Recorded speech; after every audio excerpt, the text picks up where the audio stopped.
Hey folks, we're sponsored today by Comedy Central. Want to win prizes every week? Head over to Twitter and follow Comedy Central for exclusive updates and weekly prizes. Do it now. Lock the gate!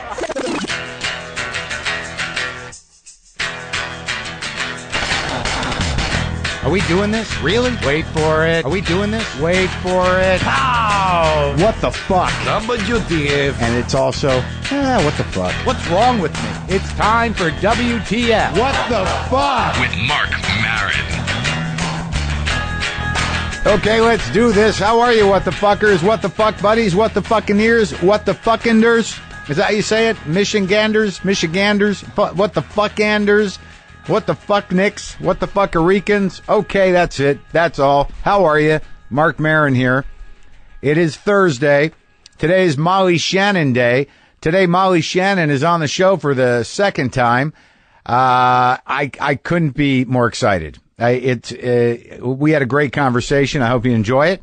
All right, let's do this now before I forget. Let's do the plugs because I want people to come to the shows.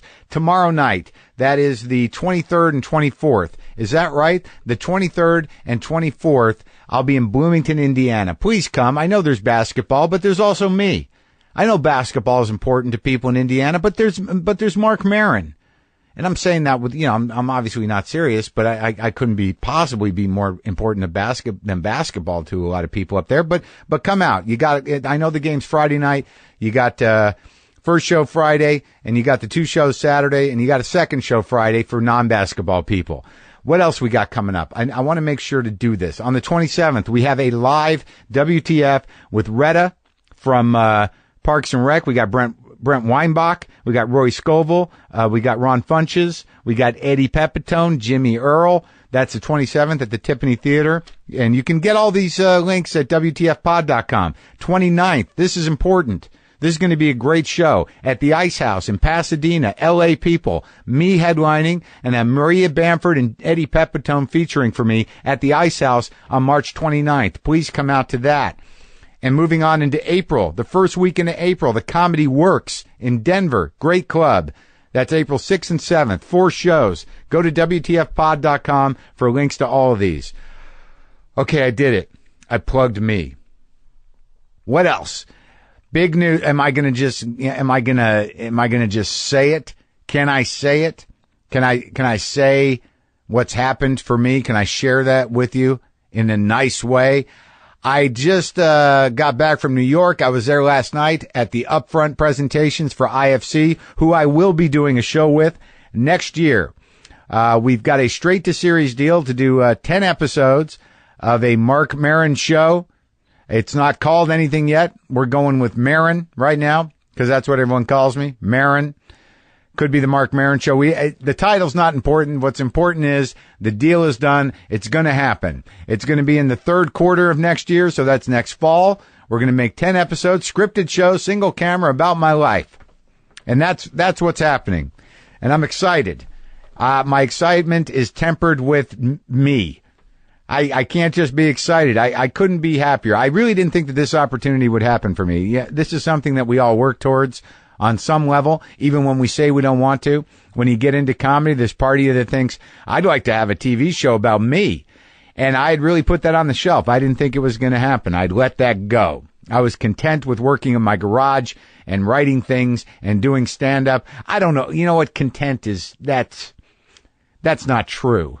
But I'm okay, and I'm thrilled to be me right now on some level. Listen, I can't even say I'm fucking happy. Because it doesn't last long with me, and it's unfortunate. I don't think I show the right amount of gratitude.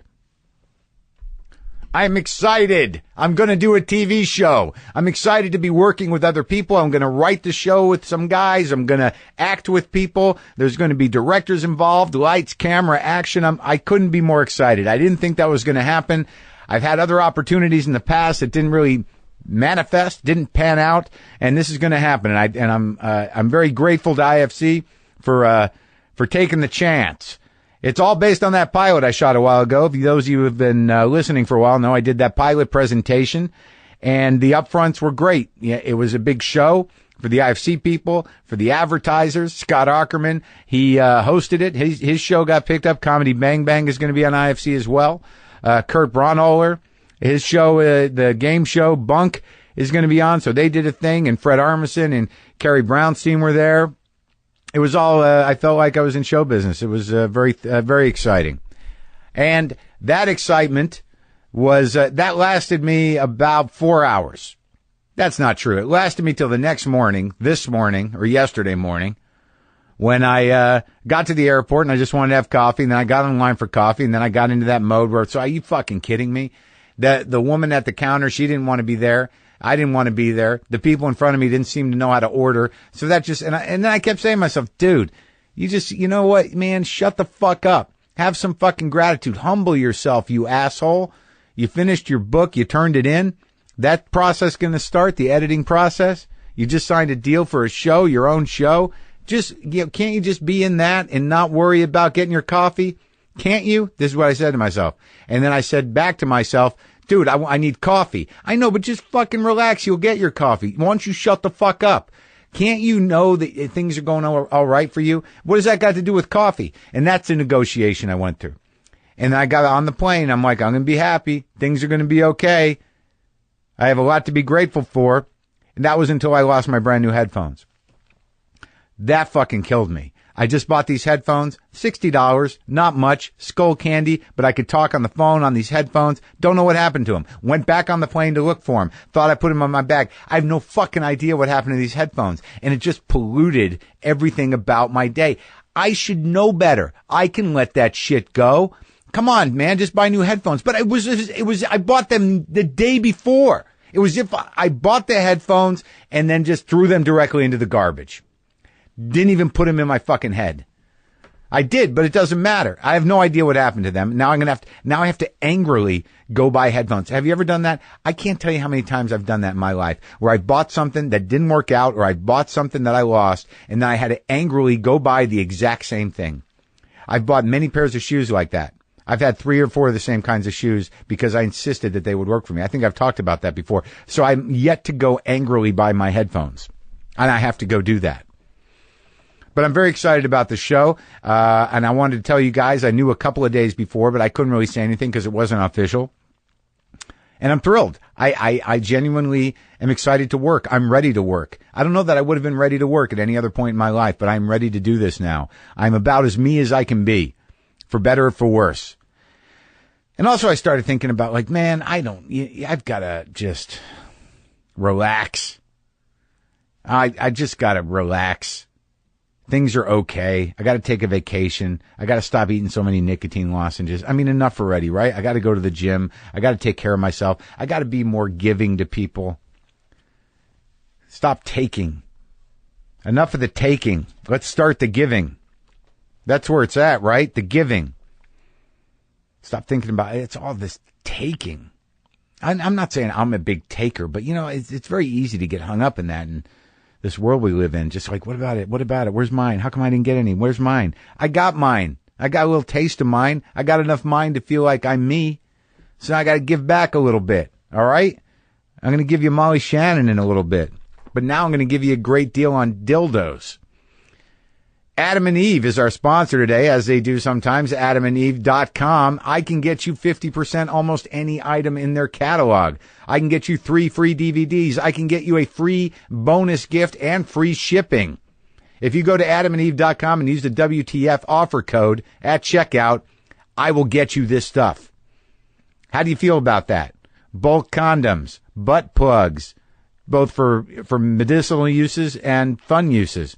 I heard prostate massage very popular. If your prostate's going a little screwy on you, get something up there. Work it out. Maybe you'll like it. Get a hat that you put over your face. It makes you look scary. And you go into the bedroom and you go, "Arr!" And whoever you're with goes, "Oh!" Get one of those. AdamandEve.com. Again, use the WTF offer code. Get yourself 50% off almost any item. 3 free DVDs, a gift, and free shipping. AdamandEve.com. WTF at checkout. See, I'm giving. I'm giving.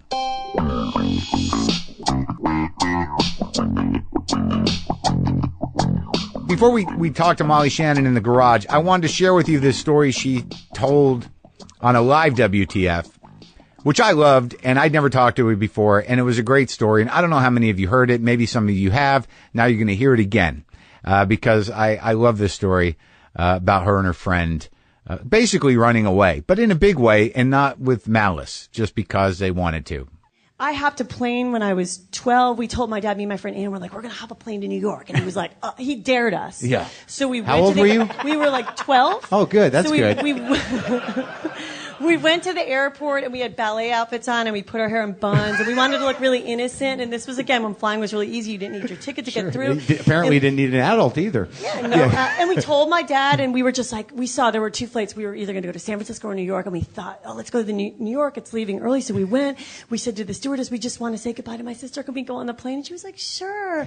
And then she let us on. And it was a really empty flight because it was out of Cleveland, Ohio. Yeah. And we sat back there. And then all of a sudden you just hear like, the plane takes off. We were like, and we had like little ballet outfits and buns, and I was like, Hail Mary, full of grace, the Lord is with thee, blessed art thou amongst women, and blessed is the fruit of thy womb, Jesus, Holy Mary, Mother of God, pray for us sinners now, and the hour of our death. And then the stewardess that had given us permission to go say goodbye to my sister came by to ask if we wanted snacks or beverages, and she was like, can I get you ladies something to eat? She looked like she was like, oh, motherfucker.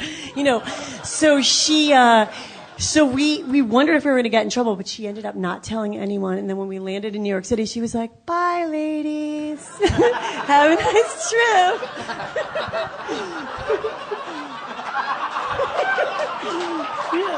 I just like it's such an exciting story, but the irresponsibility of all the adults in this story is somehow undermining my appreciation of it. You were 12-year-old girls in fucking ballet outfits, and everybody's sort of like, have a good time.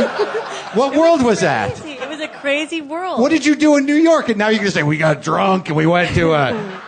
Well, again, because I had a crazy childhood, we called my dad. We were like, we did it. And he was like, oh, Dad, Molly. Oh, geez, we'll try to. So basically, he couldn't. Try to what? He didn't know what to do. He said, try to see if you could go find a hotel that you could stay in. Oh, my God. Me and Mary, my sister, will come meet you. We'll drive there. So basically, we were like, all right, we'll try to find a hotel. But he was kind of excited because he liked crazy stuff. But basically, we didn't have that much. We just had our ballet bags and a little bit of cash, so we went to a diner and we dined and dashed and we stole things. We were like little con artists. Wait, did you actually make it to the city? We made it to the city. We How'd just asked people. I was like, how do you get to Rockefeller Center? Because I just seen TV. And you're still in your ballet outfit. Ballet outfit, yeah. Really. Nobody said, are you girls lost? Nothing like that? No, nothing. They went to a bar and they got drink up, ladies. Yeah. So we did try to go to hotels, and my dad would call and ask, could they just stay there till we get there? And none of the hotels wanted to be responsible. Oh my God. So he was like, all right, you got to come home. And he was like, but I'm not paying for it, so try to hop on one on the way back. So we tried to hop on many planes, but the flights were all so crowded. Right. So we ended up having to have him pay for it, and he made us pay it all back with our babysitting money. So that was the big punishment? Yeah, there was no punishment. No, I know. Yeah. I mean, clearly, was there any sort of like, oh, you survived, I was just testing you? He loved that kind of stuff. Like I said, he was wild. He used to, in his drinking days, he would, go to bars, and if somebody didn't let him in, he'd be like, damn it. He'd go into the bar and knock all the glasses down. He was like a kind of guy who could maybe get arrested. Like, it was crazy. I love the sort of strange nostalgic excitement you have for this borderline child abuse.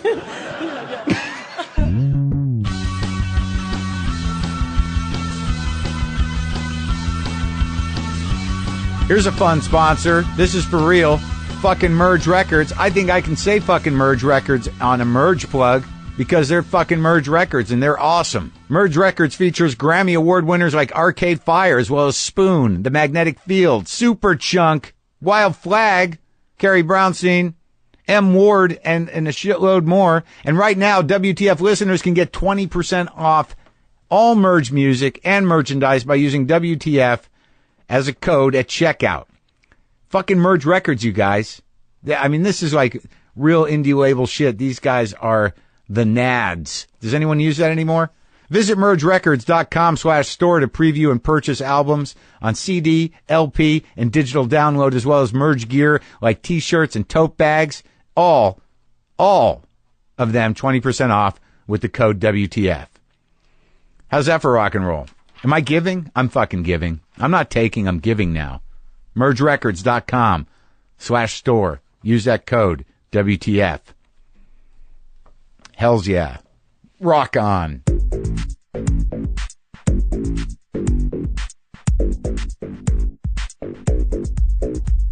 I don't know why I chose to do this kind of like weird rec room jukebox floor. These linoleum tiles, if you'll notice. Did you see them down there? The red and the gray, like it's like a TGIF or something. But I actually put those in at one point thinking it'd be a great idea. I don't know what the hell I was thinking. I think it looks nice. Yeah, but it's sort of like, why would I use those? I don't know. Was I making a game room? But like I got on my knees and did that on myself. I thought it was a good idea. Was it when you first moved in? Kinda, yeah. Yeah. Because sometimes when you first move in, you're too ambitious, and you get like, you want right, and you make bad choices. Yeah, you like have to kind of take your time and live in it before you do all that stuff. I just don't know when I'm going to stop making mistakes like that, like shirts to wear on Conan. Like I wear things and then I look like a year later, I'm like, what the fuck was I doing? Did you just do Conan? I did, and I wore like a lumberjack shirt. But I really like the shirt. Is this? Do you ask people for their opinions before? No, I mean, no. I thought it was a good idea. I have 4 shirts, and it was my new shirt. And then I looked at it on TV. I'm like, you can't even see my face. It's such a loud plaid. And I was like, bleh! And I'm like, what? And I just keep doing that. Oh, all right. So no, let's discuss this car accident you had. Well, it's not really a car accident. Coming over here. Are we being recorded now? Sure. Okay. Molly Shannon is here, by the way. Hello. Good morning. Let me take a sip of my coffee. You were late and you came in. Well, no, a few minutes. No, I know. Not bad. No, it wasn't bad at all. Nice. The audible slurp is great. JustCoffee.coop, by the way, is supplying us with Delicious. our coffee. Thank you. So you sideswiped the car. Yeah, it was not, it sounded louder than it was, but yeah, I was a little nervous because I don't know this neighborhood so well. Right. So I just slightly sideswiped a car, but I left a little note. Did you leave a note saying, hey, I'm Molly Shannon from... Did you No, I autograph didn't. it? I initialed. Oh. I said, look, I'm so sorry I sideswiped your car. I said, please call me. I'm so happy to repair for any of the damages. Oh. Yeah. Don't you always leave? You got to leave a note. Yeah, no, you do. I don't know when the last time I did that was. The other night that we had an incident where people get very, like my girlfriend opened the car door into a car next to her in a parking lot, and they just happened to be in the car. Oh, no. Which is horrible. Horrible. And then there was that moment where she's like, hey, what are you doing? And then, my girlfriend was like, I'm sorry. And there was a awkwardness. But the cars are built to take that shit. Did you leave was it Marc? Did you really screw up the car? It really wasn't bad. There was no body damage. It looked like a little bit of chip paint. I think it was more that I hit the mirror sticking out, so it makes a loud thump, so it sounds worse. But you know what? It needs a little bit of a little chips of paint. Right. I think that's a good opportunity for you to carry headshots in your car. And to write the note on that. Sorry, I hit your car. Thanks for everything. Okay, Marc, I'll do that next time. Would that be horrible? Yeah. I think that'd be hilarious if you got that out of a car, like this weird apology and an autograph. That's funny. How many kids do you have? 2. I have a boy who's 6.5, Nolan, and my daughter, Stella.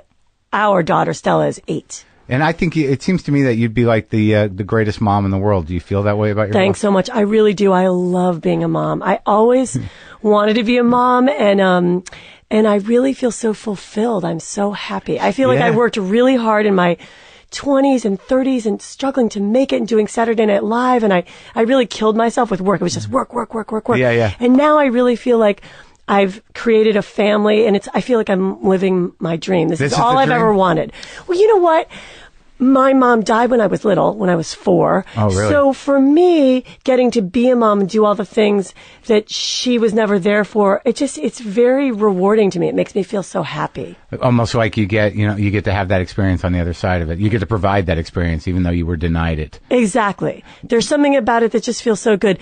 Just the simplest little things, just being there for them or dropping them off at school or, just little things make me feel really, really happy. So you lost your mom when you were that young? I did, yes. And because I always wonder about that, because I know somebody who lost their mom when they were very young. Was there, do you think that drove you somehow in terms of wanting to get love from other people, or Oh my God, yes. like feelings of abandonment, or maybe? Oh, huge. Really? I think that I think that there's that hole inside of you, and you feel like, it gave me a certain drive in show business to make it. Yeah. And I was able to kind of take rejection easily because I felt like, God, what I'd gone through when I was little, this is nothing compared to what I went through, when I was 4.5 to the loss. Yeah. So you're kind of I remember doing my shows. I did these comedy shows in Santa Monica, and I was performing, but it always felt like somebody was missing. I had an anxious feeling but somebody's missing, it still wasn't good enough, but it would drive me and drive me and drive me. And then even when I got Saturday Night Live, I remember even at the peak of SNL, when there were, when I didn't have to invite people down to the theater and people would come up to me, I felt like I got really depressed because I felt like, oh no, this doesn't fix it. All these people can come up to you and be like, oh my God, I love that. But the one person you want is not, but it actually was so I thought it was kind of freeing in a way, because I felt like this doesn't fix it. So don't fool yourself. Right. But it felt like a relief in a way that then you could just kind of enjoy being creative and do what you do and do what you love to do, but know that that's not gonna fix anything. You know what I mean? Right. There's at some point, as a grown up, you've got to actively acknowledge the grief and realize that that's not something that's going to be filled up. No. It's just a loss, and you integrate it. Exactly. Yeah. Yeah. So when you started out, because I didn't know the whole trajectory, which is a word I use frequently, and I've been made fun of because of it, but I just want to put that out there. I like that word. I do too. Yeah. But you didn't start in New York. I was born and raised in Cleveland, Ohio, and I did my throat's a little hoarse. I did, Should I go get you water? Maybe do you have tea? You want tea? Coffee? Sure, I'll just have the waitress get it. Wait. 5 minutes. I'm just worried I'm a little hoarse. Yeah? Well, you know what? I'll just have the coffee. Don't worry. I can get you a water. Okay. You want me to do that? Sounds good. But okay, Cleveland, Ohio. Now, before we go any further, I was just in Cleveland. You were? Yeah. Do you still have family there? I do have cousins and some aunts. So that city's taken quite a hit, and it's kind of an interesting place. There's a couple of good restaurants in that 4th Street area. I can't believe you were there. I haven't been there in a while, though. Since my dad died, I don't go as much. When did he pass away? 2002. Oh. Yeah. And I guess you grew up with him mostly. I did, yeah. He raised me from the time I was 4.5. Yeah, Catholic, me and my right? sister, Catholic. I know. I knew you've been on a live show, and I'm kind of obsessed with Catholic. Are you? A little. Wow. What are you doing with your kids now? What are you laying on them in the God department? Anything yet? Well, I stopped going to church when I was in college, and I'm spiritual. College? Yeah, oh my college. God, you waited that long? I waited that long. Yeah, I was really a good little Catholic girl. But was hell real to you? I don't know if I asked you that before. No, I know. No, I didn't really believe that. I thought, this is kind of silly that I have to go to confess my sins to these men. But, I did pray a lot, and, let me see. But then in college, I was like, I don't want to do this anymore. I don't want to go to church. So I think, with our kids, we kind of, no, they're not going to be brought up Catholic. Are you waiting it out until they ask questions about God? Because I don't remember anyone telling me, anyone actually giving me any sense of belief or that it was important. I don't remember anyone saying there's a God, not from a parental level, but, because of that, I don't really care one way or the other. But I just wonder when a parent does that conversation. I know, you really should start when they're young, because they do kind of ask about that. But, they do? But I think it's okay for them to hear two different sides. I believe that mommy believes this and daddy believes this, and kind of let them formulate their own. Sure, confused children are always good. It's good to have them being questioning things and not have a real sense of what's going to happen. No, I would just say we don't. Do you have different beliefs from your husband in general? Yes, I think I believe in God, and yeah. He doesn't, but I think he believes in something higher than himself. Okay. I think, so you can meet but in I don't the think he middle. would call it God. Right. Yeah. Okay, so you're Catholic, and you had a lot of cousins and big family, or what? No, it was really just my dad, my sister, and I, just the three of us. Oh, but there wasn't some weird kind of extended Catholic, a bunch of people, no? Not at all. Okay. No, All right. just the three of us. Okay. Yeah. And now, in terms of that, So I know you pitched a show to HBO about the nun thing. Is that happening? Yeah, no, they passed on that. Oh. I know, but I'm going to do another show for HBO. What? My friend Mike White created the show Enlightened, Mike White. so I'm going to do that show. The Lord, next season. The Dern show? Yeah. Oh. Yeah. I'm so excited. You always seem to keep working. Oh, that's nice, Mark. Thanks. I mean, you always show up everywhere. You're like, hey, there's Molly Shannon in my house. That was today. Oh, yeah. Yeah. Hey, she's here. Thanks. Well, I feel really grateful. I think I worked really hard for that. All right. So how do you get from Cleveland to SNL? Cleveland to SNL. Let's see. Well, my dad loved theater. He loved movies and he loved theater. He really would have liked to have been an actor himself. Yeah. But he didn't have the confidence. So I think he really wanted me to do that. And so we would watch, he loved Judy Garland and musicals and movies. And, he was a really good dresser. He was kind of preppy and charismatic. He drank. Uh-huh. Yeah. He's an alcoholic. Yeah. But then got sober. Oh, he did? Yeah. For how long was he sober? Well, he was sober till his death. I mean, when did he get sober? When I was like 16 or 15, but he would struggle with it. Uh-huh. Yeah. Uh-huh. So we were really affected by that. But Fun drunk? Fun drunk? Nah. No, it's hard when you're little. When it's the only person you're relying on, it's scary. Did you go through that whole? Did you do any recovery around that yourself? Yes. Oh, you did. Yeah. You did the adult child alcoholic thing. And, I remember going to a meeting when I was little. Like my dad went to AA and I went to a meeting, but it was all like 50-year-old women and me, and I was like 13, and I was like, this is so strange. But I like listening to their stories. Yeah. But then yes, I have been involved in that. Yeah, Alateen. You never did Alateen. No, I never did Alateen. It might not have been around then. I feel like it's new. I know, but it's great that they have that. Now, just out of curiosity, because like I not to necessarily talk about recovery, but what were like the things that you think about your personality that were directly in relation to growing up with an alcoholic? Like how did it affect you directly that you couldn't seem to help, or did you find yourself like a control, or like you needed order? What was it? Weird question? No, that's not a weird question at all. I think I felt like it was hard to enjoy myself. You feel kind of like a little adult. Oh, right. Because like if we would go to parties, I would worry. My sister and I would worry. We would count drinks. We would go take sips of his drink, you know. Yeah. And we would So he wouldn't drink it?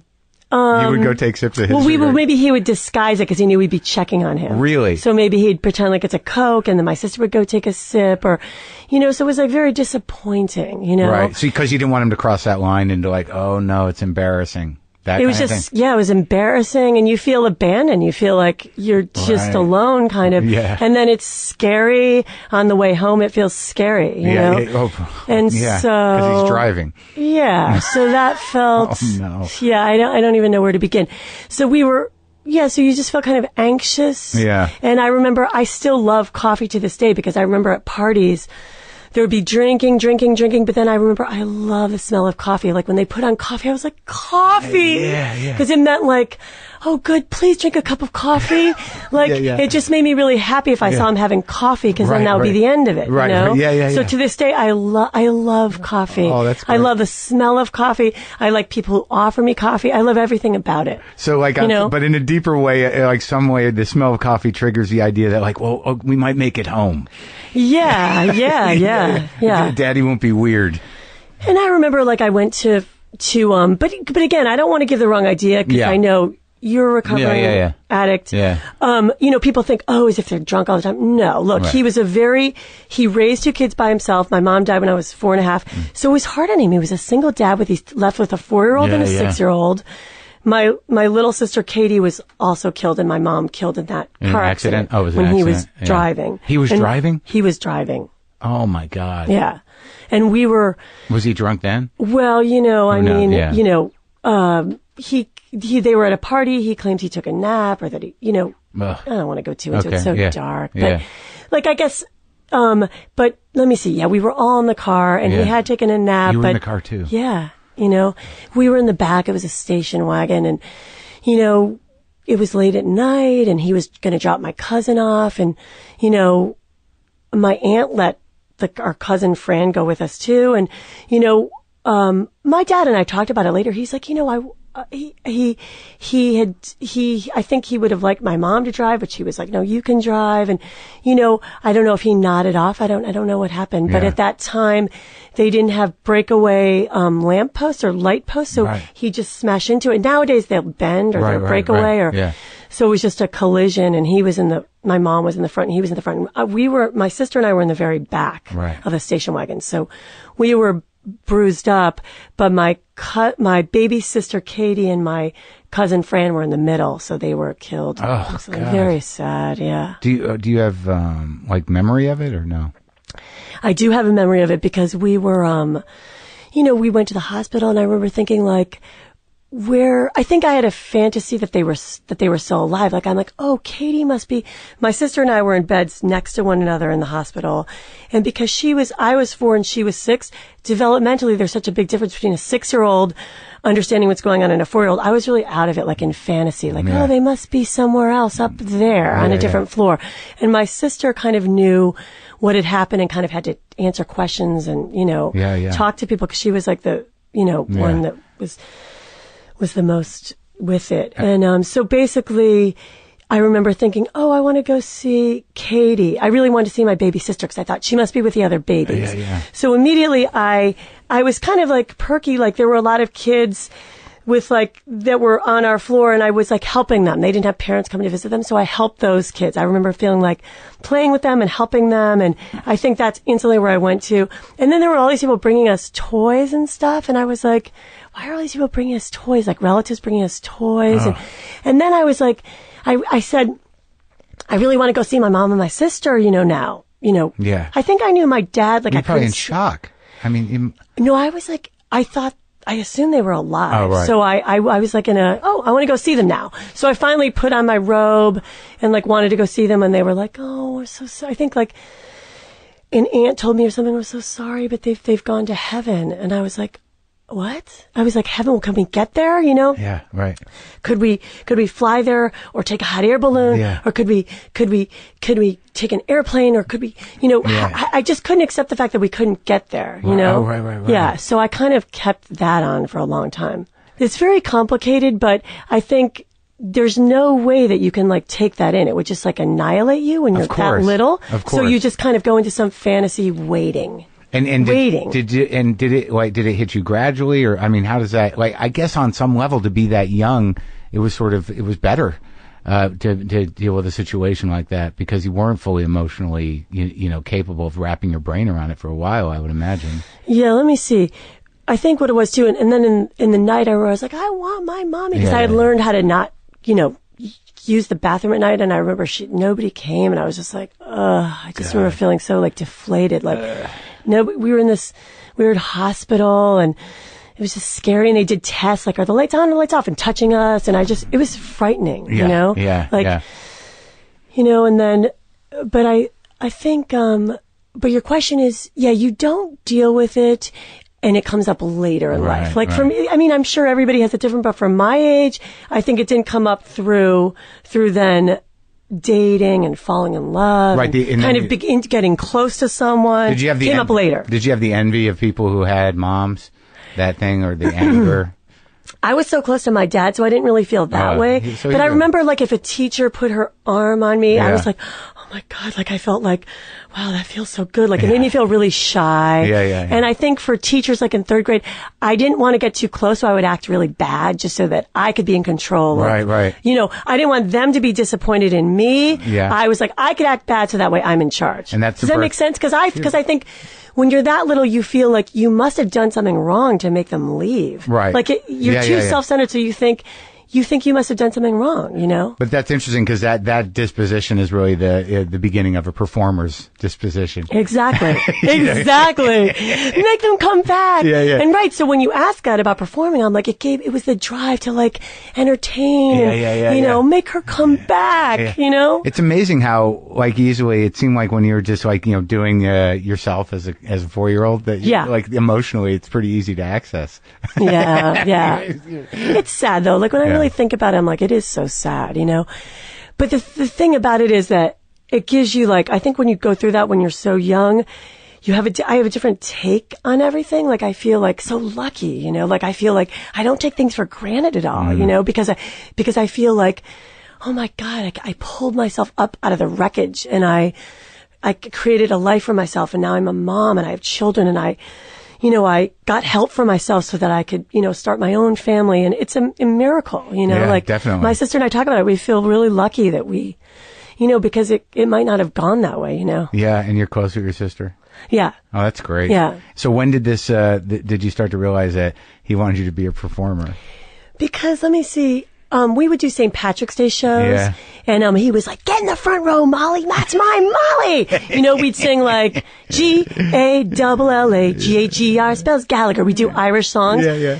But, and we'd wear costumes, and I liked it myself. We have these choreographers that would come before St. Patrick's Day, Miss Patty and Miss Jackie. They were sisters, and they wore, red spandex pants, and they would teach us a routine. Yeah. And I was like, yes, I live for Miss Patty and Miss Jackie to come. And so, and my dad was so proud of me, and I really liked it myself. But I remember St. Patrick's Day was like a day he would really like get loaded. Yeah. So I was like, oh no. So by the time we do the show, I could tell by the way he would wave, like how much he'd had to drink. Oh no. Like, yeah, Molly! Yeah. So I would be like, you can't come into the classroom after. Like, most of the parents were allowed to come in and pick up the kids, and I was like, do not come in, I'll come pick you up. Yeah. So with all that control. But he was still excited, right? Oh my God, he was so proud of me. Yeah. So I think he was just so, he struggled. He had his own demons, and he really struggled, but he was also like very loving, and he would really listen to my stories. And so it was complicated. It was both, it was complicated. And did you do theater in high school and stuff? I did theater. I did, so I did those St. Patrick's Day shows, and I knew I really love acting. Were you singing too? Singing, yeah, I sang. And then in high school I did musicals, but I was a little embarrassed to admit that I really wanted to be an actor. But then once I did, I felt really relieved, and then I started applying to drama schools, and my dad was just so supportive, and I went to NYU drama school. Okay. But I was always wanting to put on shows and, make up plays, play house, always like living in an imaginary life, whether it was through Barbie dolls or, playing house or convent or whatever. It was always making up characters and games. Yeah. So NYU, that's like a real deal kind of. Yeah. Like, were you ever, what was were you sort of on a career path, or were you experimental? I mean, because you're in New York, did you do any like ridiculous theater?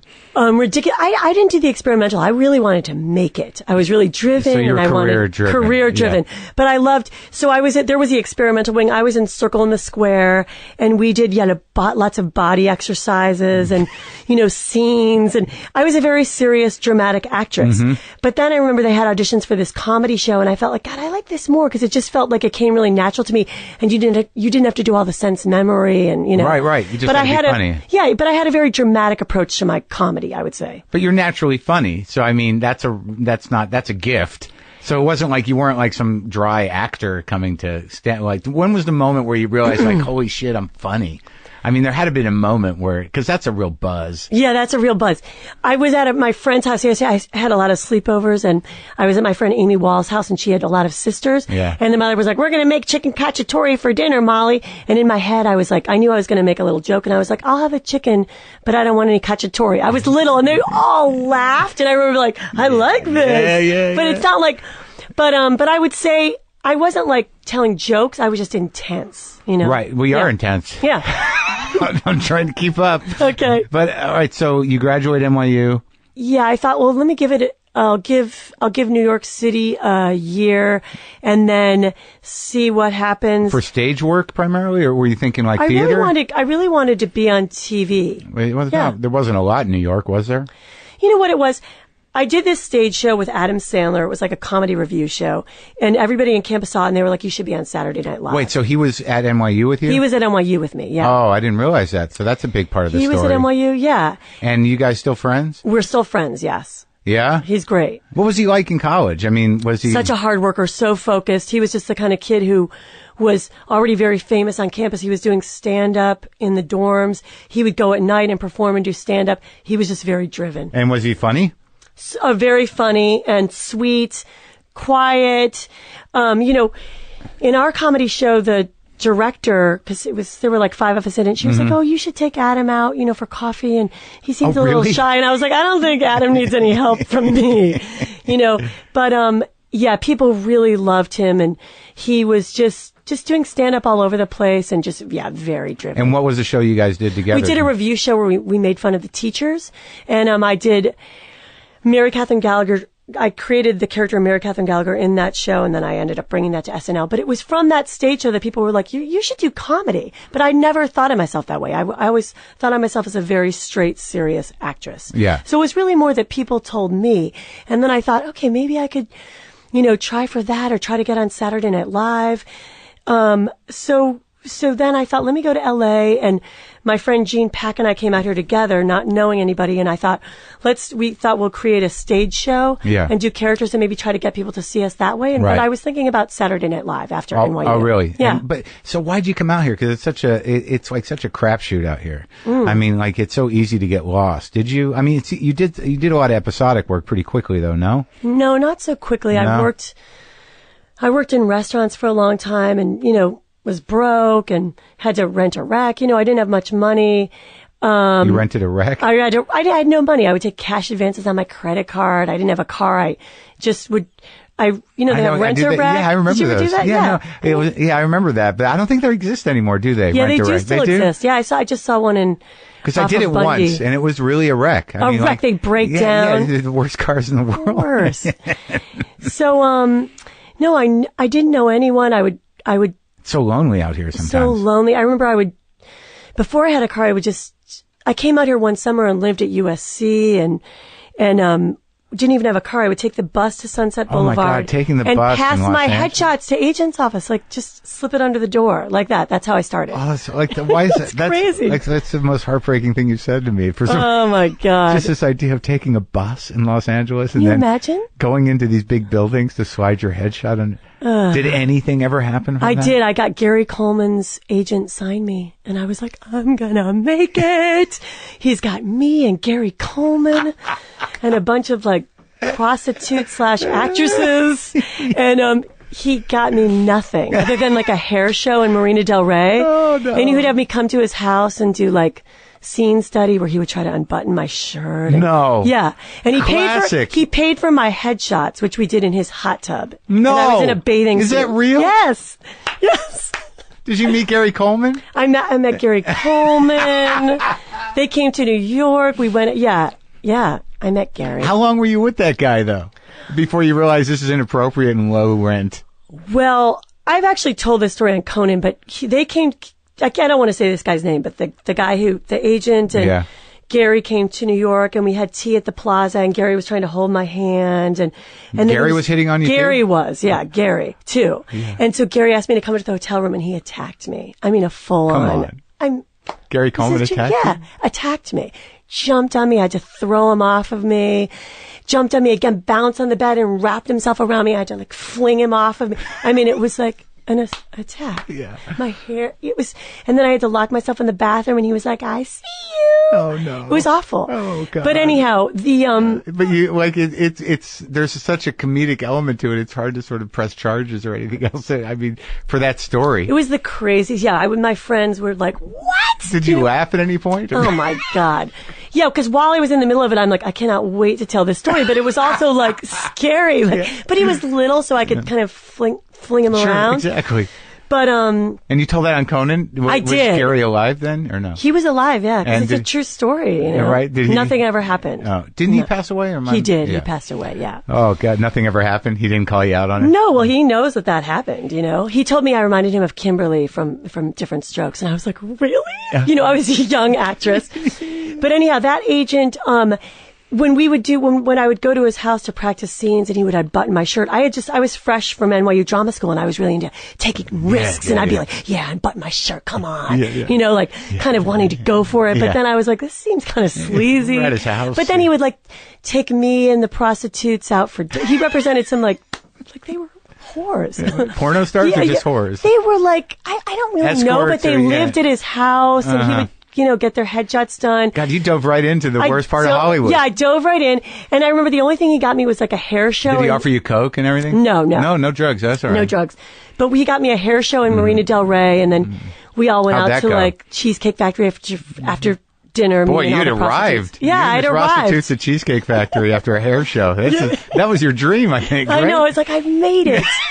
Oh my God. Oh my God. Why would Gary Coleman react to that? That was the first time you telling me that is the only time I could ever even picture him being a sexual person. Even if it was inappropriate, he probably thought like, yeah, I did that. Oh my God. He was a wild man. Oh God, that's hilarious. Girl crazy. Yeah.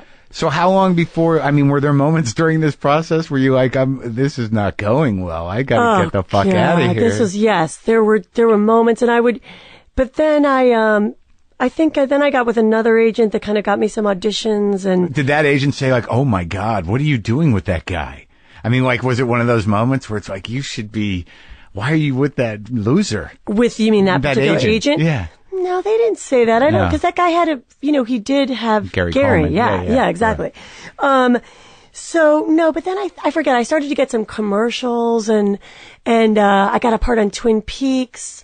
And I would have cool. my friend would call for me sometimes. I had a friend who could call, and we would kind of get into offices that way. So he helped me. What do you mean call? Like he would kind of pretend to be friend. I can't say too much, but he would pretend to be friends with this playwright, and he would recommend me, saying I was part of this theater group in New York, and I would get meetings. So my friend got me in. Oh, that's great. So he kind of got me all my first agents. Oh, that's great. And and then I forget what my first job was, but I started just getting commercials and little jobs, and Do you then want me to check what your first job was to remind you?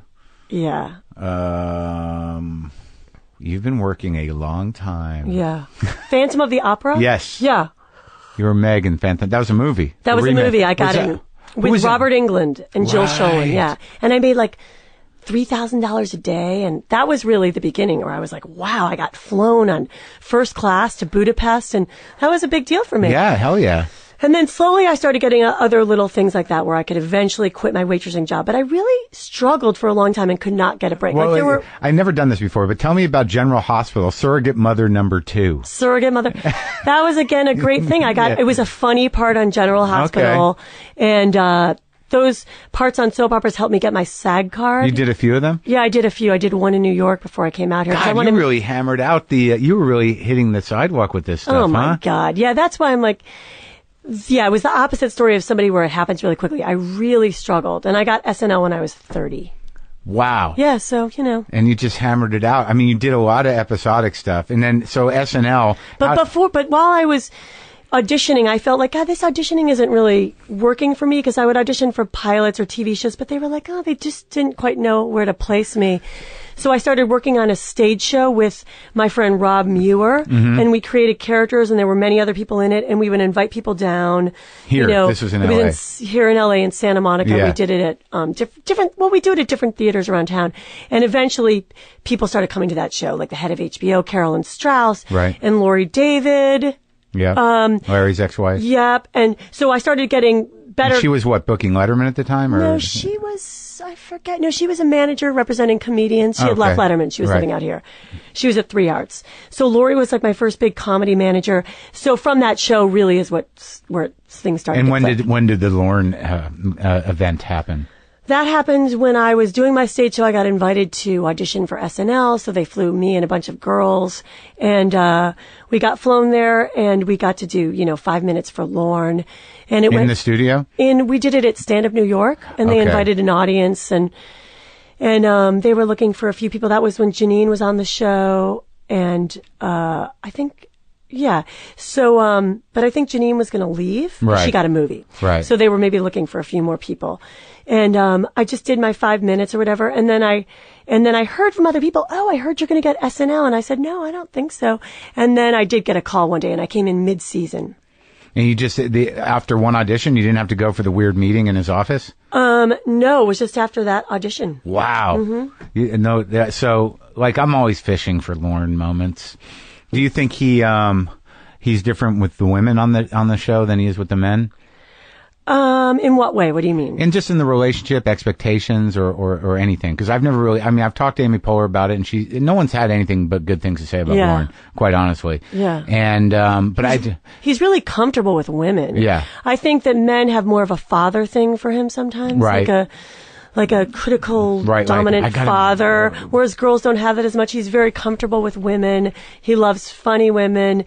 He's very insightful and deep and analytical. He could size anybody up very quickly. Yeah. He's really fun to have dinner with. He's serious and a deep thinker, and he's like the kind of person who, like, I would say to people who are going to meet him, I'm like, don't try to be funny, just, let him talk. And because if you're like, he wouldn't like that necessarily. It's like such a big deal for comedians to have that moment where they're, meeting with him, and it's such a big show that's been around for so long. Well, that was the other thing is that with him is that his dad died when he was young.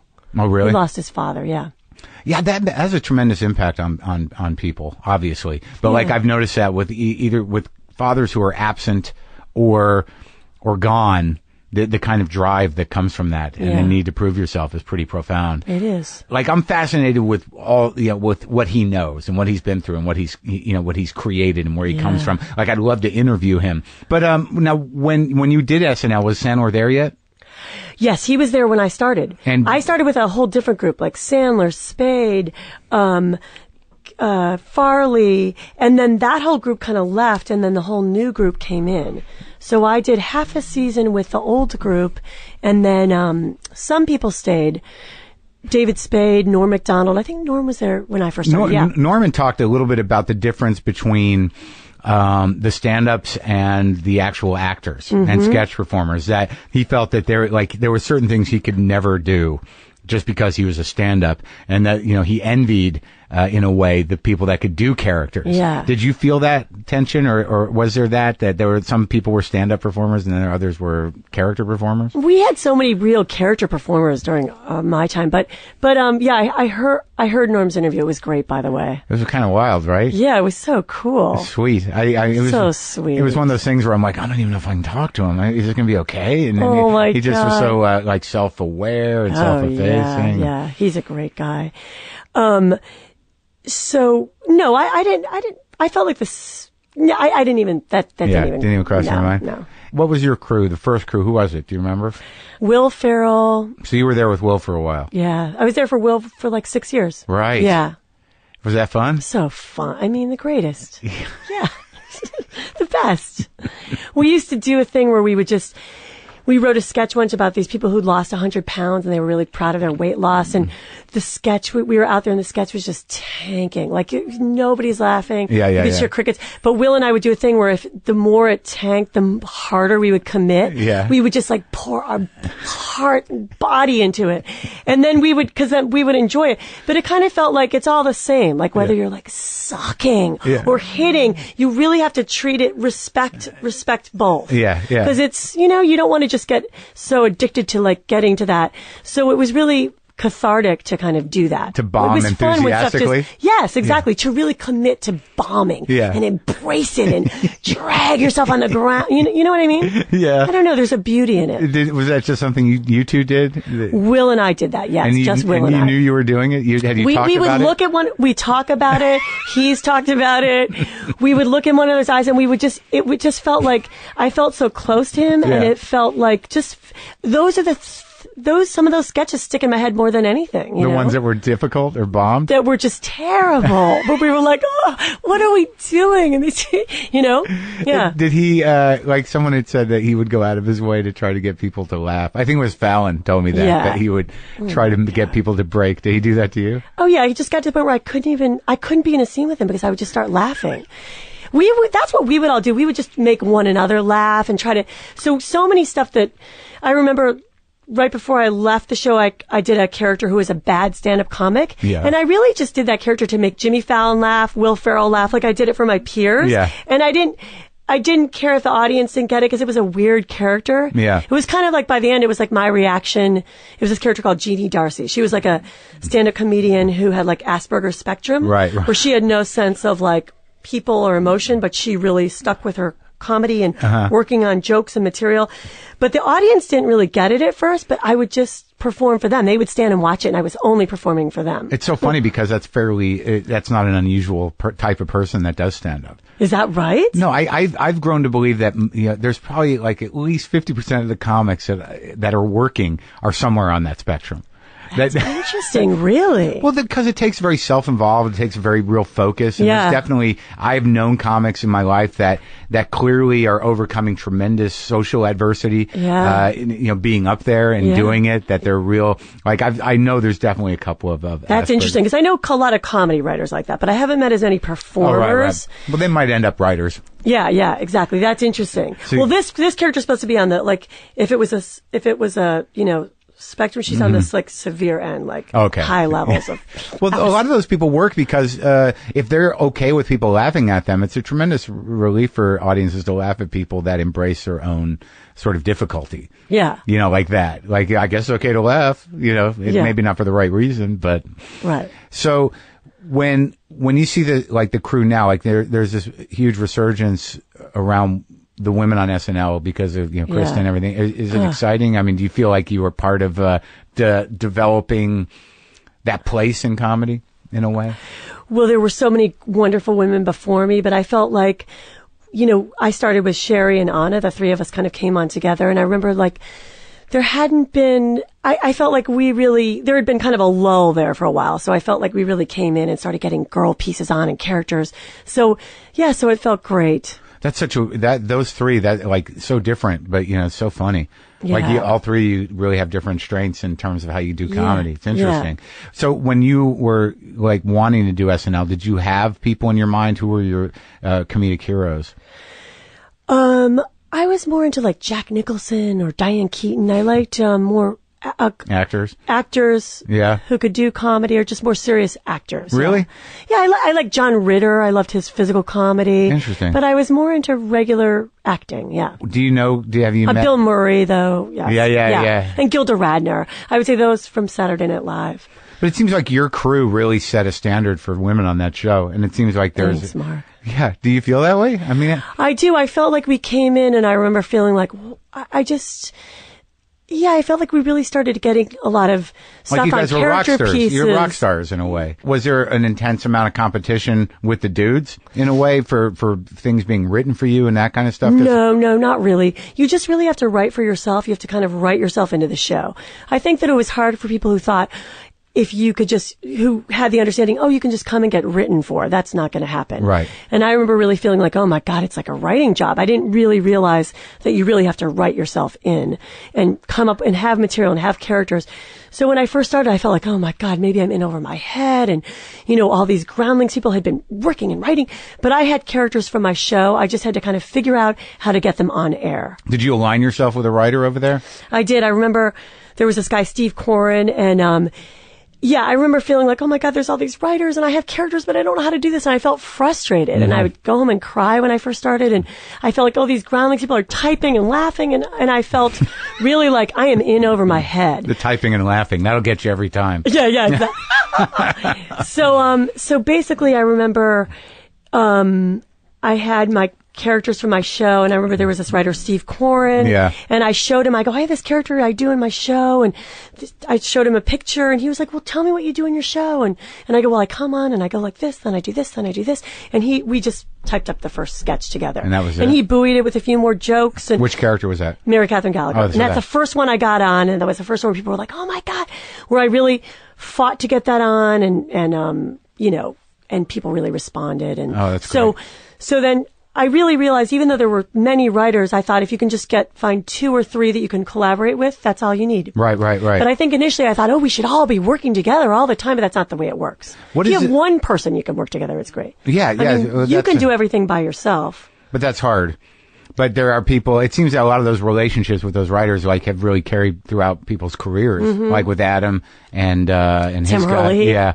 And McKay and Will. McKay and Will. Tim Hurley, he went to NYU also with us at the same time, but he was in law school, and he would write Adam jokes, and then Adam got him hired on SNL. But Tim was a lawyer. That's wild. Now you've had a lot of seasons of sitcoms that didn't go the full run. Oh yeah. Is that heartbreaking on some level? I mean, you know what? For me, it's not that heartbreaking because the schedules are grueling. It's so different. But Cat and Kim, how much did you have to do with Cat and Kim? We did 18 episodes, and it was 14 hours a day, so the hours are not family friendly. It's tough. But were you part of the development of that show? No. No, you just cast. Yeah, cast. Yeah. And that's the same with the other ones too? Just cast. I did Cracking Up with Mike White. I was just cast into that. That was so fun. We did like 13, but I think only 2 or 3 aired. I did a pilot that never aired. So usually I have not been so upset when they're canceled. Okay, right. Because I get like because for me it's all about the balance between family, being with the kids, and work with family. Yeah. So I love when I'm kind of freed up from that again. You wrote a children's book, is that true? Yeah, I wrote Tilly the Trickster. Mm-hmm. Is this going to be a thing? No, you know what? I really just did it to challenge myself. I just wanted to write something that was my own, and I like that my kids saw me writing a book because they were like, I want to write a book. So I really just did it just for myself, and it was really fun, and I really, it's so much harder to write for little kids. It's so different than what I do. Yeah. Because what they think is funny is so innocent and sweet. So it's different. And I really would read it to Stella and Nolan's little friends when they came over and see what they thought was funny. So it was so fun. So I feel really proud of myself that I did that and followed it through. And I went on a book tour, which you're going to be doing. I know. Isn't it crazy? Yeah. It's a lot of work, though. The book thing is like, I mean, I've done, book tours they can go either way. Did you find yourself showing up places with 12 people, or you probably draw a good crowd no matter what? They mostly come up because they want to hear all about SNL, so it was like a nice crowd. I enjoyed it, but did you read from your children's book? I would sometimes, yeah, sometimes I would, and sometimes there'd be we would just do readings for little kids and families. Oh, you had kids? It depends. Come to the my reading? kids didn't come, we would have little kids come. And did the book sell? Did it do all right? It did really well. It did well, so I'm so pleased with it. But you're going to write another one, aren't you? Maybe, I don't know. Is it a character that can keep going, Tilly? I don't know. I haven't even thought about it beyond one book, honestly, Mark. Maybe, I don't know. So now here we are at the end of the journey that we've talked about. So you're going to go do Up All Night, and then what else is coming up? I'm going to go do Enlightened on HBO. Yeah. Yeah, and I'm writing a movie for Disney. You are writing a movie? Me and my old comedy partner, Rob Muir, and Bob Destery pitched a movie to Disney. It's about the social world of motherhood, so I have to start writing that. What does that mean, the social world? Oh, well, it's kind of about... At the park and, no, not really the park. It's about these moms that go on this road trip with their kids together, a little short trip. And not a Thelma and I just Louise wanted to... No, not Thelma and Louise. I just like funny women, and I wanted to think of projects for lots of funny women. Like who would you think Oh, my God, there's so many. I love all the women out there, Yeah. There's so many strong women on TV now. Who have you worked with that you really like lately? I love Kristen Wiig. Are you friends with them? With Kristen, anyways? Yeah, Kristen I don't know as well because she wasn't part of my group. But when I hosted the show, I got to. But I've never socialized with her or anything. But I'm a huge fan of hers. I think she's so talented. I loved Bridesmaids. It's wild, right? Oh my God, I felt like it was my movie. Yeah. I just felt so excited, and I mean, I think so many women felt that way because it was so well done, and I'm just so... It was a rare thing to see, that many women acting that over the top and amazingly funny. It was fantastic. It was and great. Melissa McCarthy, I've never met her. She was... You don't know her? I feel like you guys would get along. No, she was groundlings. She knew Maya and Kristen and Emily Spivey, who created Up All Night. They were all groundlings together. Mm-hmm. But, that scene where she shits in the street is one of the best things I've ever seen in my life. And she played that so well. She's so funny. But just, it's so exciting to see all these women all over the place. Oh, it sounds like everything's going good still. Thanks, That's Mark. a great thing. Thanks. I'm really excited to do Enlightened. Yeah. Yeah. I haven't watched it yet. Is it great? It's fantastic. Because Dern is so insane and great. She's so great. And what Mike White does with a half an hour is like... How many have there been so far? I should get on it. There are 12 that have aired, 10 or 12. And they picked it up and it's going to keep going? Yeah, they picked it up, What is the angle? What's it about? Enlightened. It's about a woman who has a breakdown. She works at this big company and she has a breakdown. She goes to rehab and has, a spiritual experience, and then has to come back to her life to kind of figure out how to live with having this experience and having change and kind of confronting her mother and going back to work with the changes that she's made internally. Oh, that's amazing. Yeah. So in terms of I bet you would like it. Yeah, I'm sure I would. Yeah. Like literally though, I don't know why. I end up watching, just by default, the Cooking Channel all the time. You do? The Food Network. Yeah, Restaurant Impossible and Chopped and Iron Chef. That's what I do. Oh my God, I love it. It's Are you a ridiculous. cook?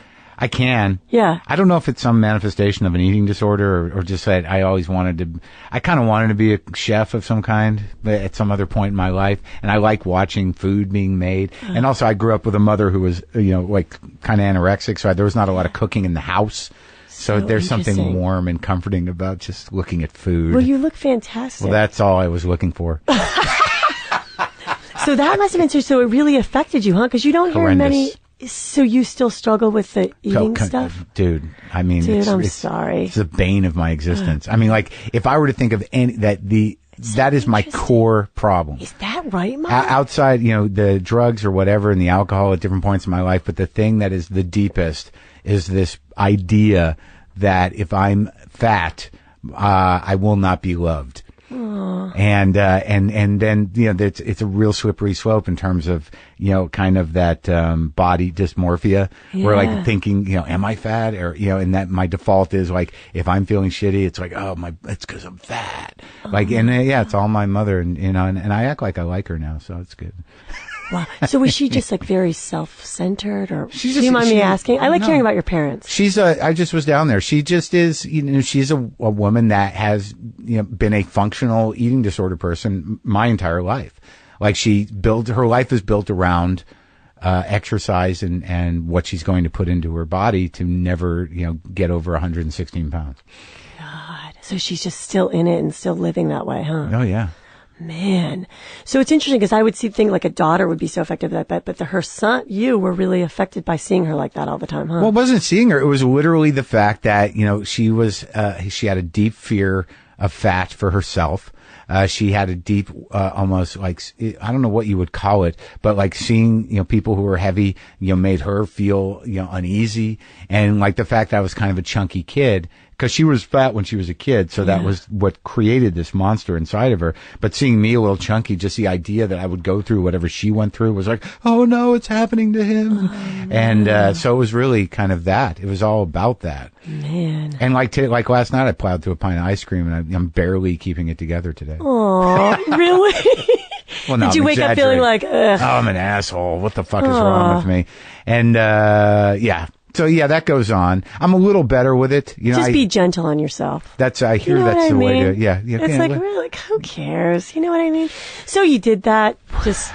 It felt great. I would do it now. Who cares? So, Yeah. Dude, I'm trying to like, frame just it be that way. gentle on yourself. Yeah. Because then I feel like when you're hard on yourself, then it's, Oh, yeah. just, you look fantastic. Okay. And All right. you're doing so great. I don't want to Come fuck it up. on. Yeah. I'm on your show. Enjoying I'm it. so excited to be here, but I like hearing you talk about that stuff. It's interesting because you don't. Yeah, my fear of talking about it is that, like, does it ever stop? Like you go through these cycles of like, I think I had a breakthrough, and then a month later I'm like, oh, I didn't. I'm back where I was. Like, there are these cycles that you start to notice in your life when you have a certain way of thinking and I hate acknowledging that. I hate knowing that, like, it's never over. Like, what is it going to take for it to be really over and not just, you're just on the upswing of a cycle and then all of a sudden you're back where you were mentally and emotionally. Well, do you restrict yourself? Do you deprive yourself? Like, do you try to have certain things you can eat or can't eat and then feel like I'm cheating? I go on diets. You do? Kinda. Huh. I have. I was just on that slow carbs thing, for 3 months, and I'd gotten a little heavy, so I took off like 12 pounds and then sort of leveled off. But then then you get into that sort of like, yeah, but life is life, and there was only a few pleasures, and sitting at home and eating ice cream is one of them. Yeah, that's I should be okay. able to do that, but then it's sort of like, what's wrong with it for breakfast? And then you're into something else. Well, it's like it sounds like you get mad that you're depriving yourself, so then you act out. Sure. Right? Yeah. I don't know. Yeah. Maybe just go easy on yourself, and I don't know. I don't think there's any. Did you ever meet, did you ever work with Diane Keaton or Jack Nicholson? No, but I just read her book. I loved it. Did you ever meet her? No, I've never met her. How about Jack Nicholson? Jack Nicholson came to SNL when I was there, but I didn't meet him. He was just hanging out with Lauren. I would have loved to, but it was just, I would love to meet him. There's still people at your level where you don't feel like you can, say, hey, what's going on? I would have liked to. I forget. I just think it was like one of those like big shows. It was like a Christmas show or something. Yeah. There were just people around him, but but we met so many great people. So it was. Who'd you, very exciting. if you had and I guess sort of a hackneyed question, but who would you really want to work with that you haven't, That you like, what would be a dream to? I have to say, just from reading Diane Keaton's book, I loved it. Yeah. It was, she just was really honest and funny and sweet, and I loved it. I feel like she's the one that would come to mind right now. Oh, that'd be amazing, huh? Yeah. But I feel so lucky to have worked with all these girls that I've worked with. Like Yeah. Anna and Amy Poehler and Kristen so and Maya. And there's just so many wonderful, strong women, and I feel so glad you've been a part of that. And Well, I'm glad you came by. Thank you, Mark. Do you need anything? Do you grind your own coffee at home? I do. I did this morning, actually. You grind it? Yeah. I'm going to give you some. You are? Thank I'll you. give you some WTF coffee. Okay, and I'm going to good. give you one of those fancy mugs, too. Thank you, Mark. It's really fun to be here. Okay, talk to you soon. Right? Yeah, I like that. It's going to happen. Yeah, okay, so let's just do that. Cue music.